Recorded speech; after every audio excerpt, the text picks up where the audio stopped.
like coffee cappuccino. Kana mwene nado huyaita neChimoko. Uri boy neChimoko manyama. Kwa kusoti morisa kunge mgeto yuti. Kwakanaka ere naye baba? Baba wako inini? Handiti baba wako ini. Yesu. Baba ini, ndikwanirei?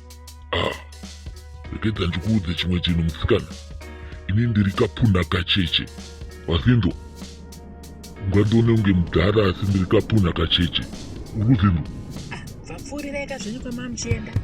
Ndatokuona ndasvika pauri ndasvika.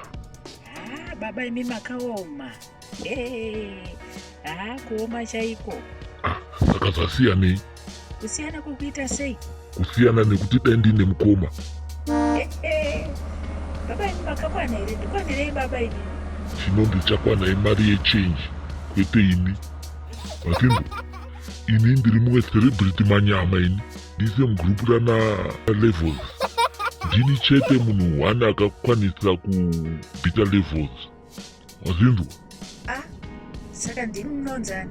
Ini ndinonzi Kimbo aka confused. Wazindwa? Ndisu tisinga waste maresource. Wazindwa? Saka ukadaini wawana pekufarira. Wazindwa? Zvakamboita confused here izvozvo. Baba mukwanirei? Ende munozonyepa. Confused akadai, akamboita chidumbu kudai. Chidumbu kunge dzedze. Watondituka kai. Nombodza ndogona kuvhunduka. Ndinokuvhunduka idzodzi kadaita zvekutamba neni. Wazindwa? Sorry zvenyu. Chienda yakazvenyu kwama muchienda. Ndinogoenda ndikusiyana nepano. Tototi tombokurukura tiwirirane ini newe. Munondishura here baba inini? Mukundishura here? Alright, ina handisi confused. Asi confused mwana wangu. Rudzi rwedu rwakapenga. Wazindwa?